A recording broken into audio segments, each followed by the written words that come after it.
Hi everyone, welcome to CP educational for you YouTube channel. ఈ వీడియోలో caste and income గురించి కంప్లీట్గా discuss చేసుకోబోతున్నాం అనమాట. Regarding to TSI set in 2026 most of the స్టూడెంట్స్కి doubts అనేవి చాలా అరైజ్ అవుతున్నాయి. సో దట్ ఈ వీడియోలో కంప్లీట్ డిస్కస్ అనేది చేసుకోబోతున్నాం అనమాట. Coming to the cast certificate. Caste certificate అనేది ఎవరికి అవసరం అంటే మనకి ఇప్పుడు ఎగ్జామ్ రాసిన టీఎస్ఐ సెట్ రాసిన ప్రతి ఒక్కరికి అనేది అవసరం ఉంటుంది. ఎందుకోసం అంటే మనకి పర్టిక్యులర్ ఈ క్యాస్ట్కి ఇంత రిజర్వేషన్, ఈ క్యాస్ట్కి ఇంత రిజర్వేషన్ అనేది ఉంటుంది కదా. సో దట్ మనకి క్యాస్ట్ రిజర్వేషన్ అనేది వర్తించాలి అనుకుంటే న్యూ క్యాస్ట్ సర్టిఫికేట్ అనేది 100% అవసరం. అండ్ బీసీ ఎస్టీ స్టూడెంట్స్కి అయితే ఆల్రెడీ ఇంతకుముందు ప్రీవియస్ ఇయర్స్లో ఉన్న క్యాస్ట్ సర్టిఫికేట్ అయినా కూడా ఇట్స్ ఓకే, ఫైన్.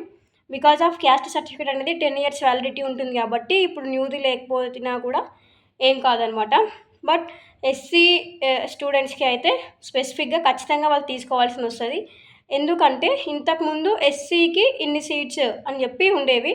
బట్ ఇప్పుడు ఏంటిదంటే ఎస్సీలో కూడా మాదిగ, మాల అనేవి ఉంటాయి కదా.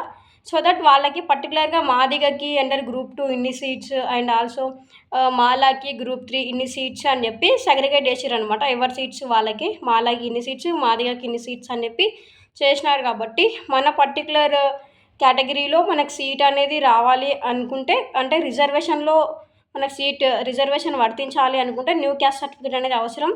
సో దట్ అందరూ ఇంతకుముందు ఎప్పుడో తీసుకుంటే కానీ మళ్ళీ న్యూ క్యాస్ట్ అనేది తీసుకోండి. ఎస్సీ వాళ్ళు అయితే 100%గా న్యూ క్యాస్ట్ సర్టిఫికేట్ అనేది పక్కాగా తీసుకోవాలి.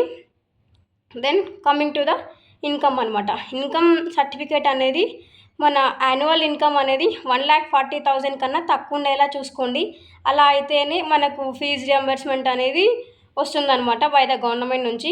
ఎస్సీ ఎస్టీ వాళ్ళకైతే full fee reimbursement and BC క్యాండిడేట్స్కి అయితే 27,000 వస్తుందని చెప్పి అనుకున్నాం కదా. ఆ 27,000 మీకు రావాలి, స్కాలర్షిప్స్ మీకు రావాలి అని అనుకుంటే ఇన్కమ్ సర్టిఫికేట్ అనేది మస్ట్ అండ్ షుడ్ కావాలి. ఇన్కమ్ సర్టిఫికేట్ ఉంటేనే మీకు ఈ పాస్ అప్లై చేసేటప్పుడు యాన్యువల్ ఇన్కమ్ అనేది చెక్ చేస్తారు. క్యాస్ట్ అనేది కూడా మ్యాండేటరీ మీకు కూడా. ఇన్కమ్ సర్టిఫికేట్లో 1,40,000 బిలో యాన్యువల్ ఇన్కమ్ ఉంటేనే మీకు ఈ పాస్ అనేది ఎలిజిబుల్ అవుతారు మీరు, లేకపోతే అవ్వరు. సో దట్ ఆఫ్టర్ ఏప్రిల్ తర్వాత 2026 ఏప్రిల్ తర్వాత ఉన్నదే తీసుకోండి. కొంతమంది అక్క ఇయర్లో ఉంది కానీ జనవరి, ఫిబ్రవరి, మార్చ్ ఉంది అని చెప్పి అంటున్నారు. సో వాళ్ళు కూడా మీకు ఇంకా టైం ఉంది కాబట్టి, ఇప్పుడు ఏప్రిల్ ఆల్రెడీ అయిపోయింది, జూలైలో ఉన్నాం మనం. సో దట్ 100%గా కూడా అందరూ ఆఫ్టర్ ఏప్రిల్ తర్వాతనే పక్కా ఉండేలా చూసుకోండి మీరు.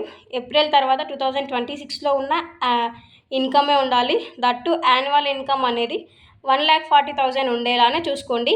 క్యాస్ట్ అనేది ఇంతకుముందు ఉన్న ఓకే అన్ని కేటగిరీస్కి, బట్ ఎస్సీ వాళ్ళకి అయితే 100%గా న్యూ క్యాస్ట్ అనేది అవసరం అనమాట. సో దట్ ఇది ఇన్ఫర్మేషన్. ఇంకా మీకు ఏమైనా డౌట్స్ ఉంటే కామెంట్ చేయండి, తప్పకుండా ఆన్సర్ ఇస్తాను. Please do subscribe my channel, like, share and comment. Thank you.